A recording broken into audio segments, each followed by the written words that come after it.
el placer de recibirlos en una nueva edición de Futuros y Opciones. No sé si se enteró, casi seguro que sí, pero el mundo financiero es un lío bárbaro. Empezamos de nuevo, lamentablemente, este programa hablando de Europa. Muy poquito, no hay mucho para decir porque ya no es una crisis ni económica ni financiera ni se resuelve con dinero. Obviamente es una crisis política donde Grecia no quiere hacer el ajuste económico y al resto de los países les parece injusto que con el dinero de sus contribuyentes vayan a solventar un país que ni siquiera quiere hacer un ajuste o quiere poner en referendo popular si quieren hacerlo o no quieren hacerlo. La única salida, hoy lo escuchaba el economista Mario Blecher y dio un ejemplo que me pareció fantástico, es cuando la codicia le empiece a ganar el miedo. Cuando la codicia le gana el miedo, la baja de precios insume que en algún punto un inversor se despierte y diga a este valor sí asumo el riesgo y empieza a revertir la situación. Es un problema de solvencia, quizás hay que mirarlo de reojo. Estados Unidos quizás dio datos económicos bastante mejores, bastantes para intentar, al menos en mi caso, ahora lo discuto con Rubén, tratar de seguir siendo optimistas. Y en Argentina es increíble, elegimos el timing justo para poner en la agenda un tema que quizás no había que ponerlo en la agenda ahora. Muchos países fueron recibiendo algún retiro de flujo de capitales por lo que está pasando en el mundo. Argentina le agregó el miedo sin tener motivo, pero al menos miedo al fin. Para expresarlo, yo cuando era chico jugaba con mi hermano me pegaba. Y yo le decía, me debes una. Y lo corría por todos lados hasta que yo le pegaba a él. Y él me decía, Claudio, ahora vos me debes una. Ese momento, ese miedo hasta que me pegaba era de terror. Una vez que recibías el golpe, pasabas a estar en tu mejor momento, porque ahora vos le debías una a él en ese caso. Por eso lo que quiero expresar no es tanto la medida, sino que el resto del mercado lo que dijo, ¿qué viene después? ¿Con qué van a seguir? Y eso provocó más demanda o más nervios de los que habían antes de que tomen la medida, sin justificar o sin criticar, si quieren, las medidas. Lo cierto es que nos enfrentamos a uno de los peores efectos que tienen los mercados, que es la suba abrupta de la tasa de interés. Hace una semana atrás, o 2 semanas atrás, por un plazo fijo pagaban 10% anual. Esta semana llegaron a pagar 22% por un plazo fijo. Si esa es la materia prima de los bancos, ¿a qué tasa se creen que le van a prestar a las empresas, a la producción o al mismo gobierno si necesita dinero? Esa es la verdadera amenaza, el aumento del costo del dinero que esté por encima o muy por encima finalmente de las otras variables y que la gente entonces decida desinvertir. Por acá pasa el debate de hoy. Rubén, te presto un poco la cámara también para que digas algo y ahí empezamos el debate. ¿Cómo te va? Muy buenas noches. Y la verdad es que a nosotros nos pegaron los políticos. No sé, no se la vamos a devolver, pero obviamente es lo que está pasando y la sensación térmica que hay, por lo menos en el lado europeo, cuando parecía que había una suerte de consenso en cuanto a las medidas que iban a sacar a Europa de esta crisis, o el principio de una solución. Cuando se empezaban a mirar los detalles, ojo, también los detalles, había muchas cosas para solucionar, aparece esta nueva decisión del premier de Grecia diciendo que va a ser un plebiscito. Bueno, esto terminó derrumbando a los mercados y obviamente los que más castigos sufrieron fueron los bancos en Europa, en los Estados Unidos, y en Argentina quedaron como un sándwich entre el problema que tienen en los Estados Unidos y los problemas locales propiamente dichos. Y los bancos justamente tienen una ponderación muy grande en el índice Merval y esto explica también esos porcentajes muy fuertes que vemos de caída en los mercados. Pero vos hablabas del tema de la tasa de interés y conviene tener en cuenta dos cosas. Uno, qué pasa cuando tenemos una presión sobre el tipo de cambio y otro, cuando tenemos una presión sobre las tasas de interés. El peor veneno desde siempre para la inversión bursátil fue la tasa de interés. Por varias razones, pero la principal, si quieren, como alternativa de inversión, obviamente un rendimiento alto en una colocación segura obra como disuasivo para tomar riesgo. Pero también baja las valuaciones de las compañías. Los analistas utilizan un método de flujo de descuento de fondos para determinar los valores actuales de las compañías. Cuanto mayor esa tasa de interés, menores es el valor presente de las compañías. O sea que desde ese punto de vista, otro tema negativo. Y un tercer punto, también como pasivo de las compañías, la tasa de interés engrosa el cuadro de resultados. O sea, lo mires por donde lo mires, la suba de tasas de interés es el peor veneno para la inversión bursátil. No así el tipo de cambio, no así el dólar. Por lo general, y esto es histórico en el comportamiento de las acciones, sobre todo aquellas empresas que pueden trasladar a precios o que se pueden inclusive beneficiar con una suba del tipo de cambio, primero caen en pesos contra el dólar, después lo recuperan y lo suelen pasar. No es el dólar el principal veneno contra la inversión bursátil, pero sí prestaría atención al tema de las tasas de interés. ¿Cómo está reaccionando el mercado? Mucha compra sobre los bonos dolarizados. Acá hay un tema que hay que tener en cuenta, no solo el tema de la evaluación de los dólares, del tipo de cambio, sino también que las aseguradoras tienen que traer dinero al país por una de las medidas, las últimas medidas que tomó el gobierno la semana anterior, y esto va a hacer que en alguna medida también haya compras sobre este tipo de activos. Por eso fueron los que más resistieron, más allá de que a pesar de la suba en pesos, en algunos casos están perdiendo paridad.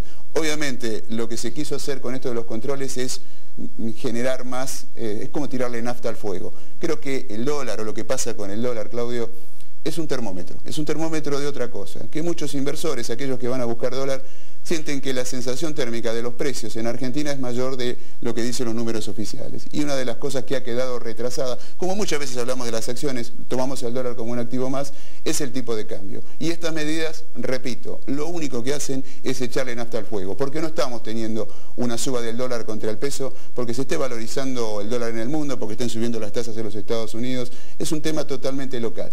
Ojo, el tema de la inflación, creo que si nosotros vemos que se calma un poquito el tema de la inflación, la presión sobre el dólar va a empezar a bajar. Sí, la misma tasa de interés, como bien marcabas recién, va a frenar un poco el crecimiento económico y eso también por sí sola puede ser una política antiinflacionaria. Pero nos dejamos hablar de macro, vamos a vender el programa de hoy. Ya sé, usted me va a decir, Claudio, todos los martes me decís que el programa es buenísimo. Bueno, pero este es muy especial, tenemos un invitado de lujo para hablar de las compañías energéticas en particular. Me arriesgo a decir, y créanme, lo van a testear después, una de las personas que más sabe de energía, diría en el mundo, pero sí seguro, en la República Argentina, para tratar de ver qué pasa con las empresas energéticas que forman parte del panel bursátil. ¿Es una oportunidad? ¿Qué va a pasar con las tarifas? ¿Se va a trasladar a las compañías? ¿Es otro amague de todos aquellos que están invirtiendo en estas compañías que son baratas o son baratas por algo?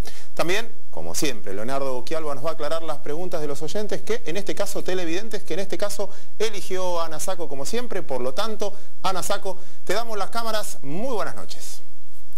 Hola Claudio, buenas noches, muchas gracias. Así es, ustedes de alguna forma plantearon los temas de la jornada, inevitablemente tenemos que hablar de ellos. Junto a Leonardo Occhialva de Delfos Investment vamos a intentar profundizar sobre esos temas, así que lo presento, le doy la bienvenida. Buenas noches, Leonardo. ¿Qué tal? Buenas noches, Ana. ¿Cómo estás? Muy bien.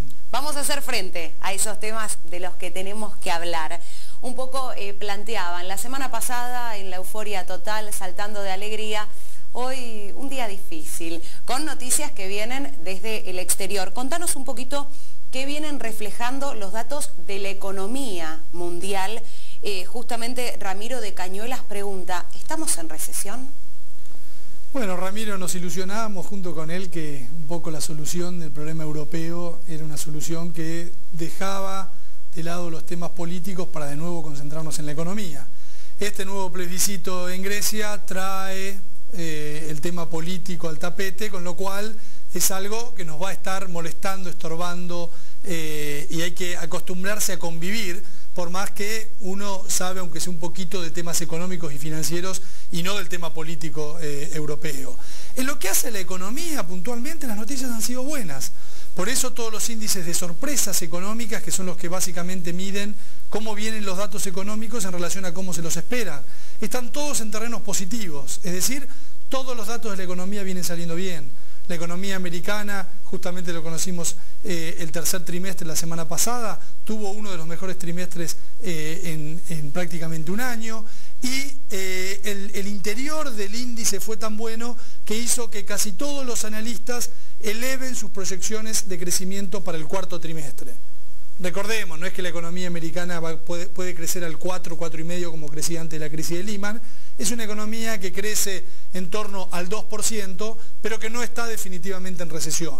Con lo cual, por ese lado, las noticias han sido buenas, tanto en lo que muestra el comportamiento de la economía pasada, como lo que van mostrando los termómetros semanales, como por ejemplo son los nuevos pedidos de seguro de desempleo.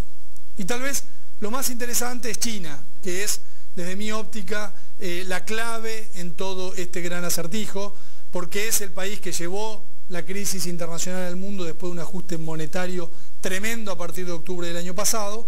Y en ese sentido las noticias son buenas. Anoche se conoció el índice de manufactura, y en ese índice de manufactura, que lo que viene demostrando es que la economía china logró hacer un aterrizaje suave, lo más relevante de ese índice fue el subcomponente de precios, que tuvo una caída estrepitosa, lo cual confirma las proyecciones que nosotros tenemos a futuro de que en los próximos trimestres va a haber una caída muy fuerte de la inflación de China, que va a permitir de alguna manera aflojar las riendas en la parte monetaria, y eso le va a traer oxígeno a la economía china y a todos, porque vivimos en definitiva de la economía china. Muy bien, Leonardo, y quiero pasar al plano local. Sin duda el tema de estos días, las medidas que está ejerciendo el gobierno para limitar la compra de dólares puntualmente. Y es un tema que generó mucho descontento en varios televidentes y bueno, en personas que uno puede encontrar a diario. Contanos un poco qué está pasando, por qué el gobierno ejerce estos controles. Mirá, el tema es muy interesante y se confunde mucho. La gente tiene en la cabeza lo que pasó en el 2001 y la verdad que la situación es totalmente distinta. La Argentina no es un país que tenga un problema de solvencia, que quiere decir que es un país que debe poca plata. Ahora, ¿por qué este problema de los dólares? Yo pongo un ejemplo que se usa, o para entenderlo a nivel país, pongo el ejemplo de una empresa, que también sirve el ejemplo de una casa. La Argentina lo que vino haciendo en los últimos 2 años es básicamente pagar la deuda con el capital de trabajo. Es decir, usted imagínese que pagó su crédito hipotecario con los ahorros que tenía en su caja de ahorro y se dio cuenta el mes que viene que no tiene para pagar las deudas de todos los meses, el colegio de los chicos, la obra social, el supermercado, o lo que es en una empresa el giro corriente del negocio. Para que una economía funcione se necesitan dólares. O sea, más allá de la discusión cambiaria de si hay que respaldar o no los pesos con los dólares, olvidémonos de esa discusión. Pero vamos a la discusión del nivel de actividad. Un país para funcionar necesita dólares. ¿Por qué? Porque un país importa. Para importar hay que pagar esas importaciones y el comercio internacional se hace en dólares. Las empresas giran dividendos, se hacen dólares. Las empresas pagan intereses de la deuda y eso se hace en dólares. Y los gobiernos también, o el gobierno también paga deuda en dólares e intereses de la deuda en dólares. Con lo cual, hay un problema que el stock de dólares con el cual se quedó el Banco Central se achicó tanto que prácticamente, si uno hace una proyección de lo que pueden ser importaciones el año que viene, son la mitad de las importaciones. Argentina tenía hace un año atrás un nivel de reserva que cubrían 14 meses de importaciones. Vamos rumbo a un nivel de 7 meses de importaciones. Entonces, usamos los dólares para pagar la deuda y nos quedamos sin dólares para el giro corriente. Entonces, ahí es donde viene la discusión, que se le agrega estas medidas que se potencian con el efecto periodístico y donde se empiezan a confundir todas las variables. Entonces, lo que hay que llevar desde mi óptica es claridad. No es que Argentina tiene un problema de solvencia, Argentina está muy bien en su capacidad de pago. Los bancos están muy bien porque los bancos no deben dólares, los bancos deben pesos. Lo que sí, la Argentina entró en un problema estructural de balanza de pagos que se llama, que es básicamente esto.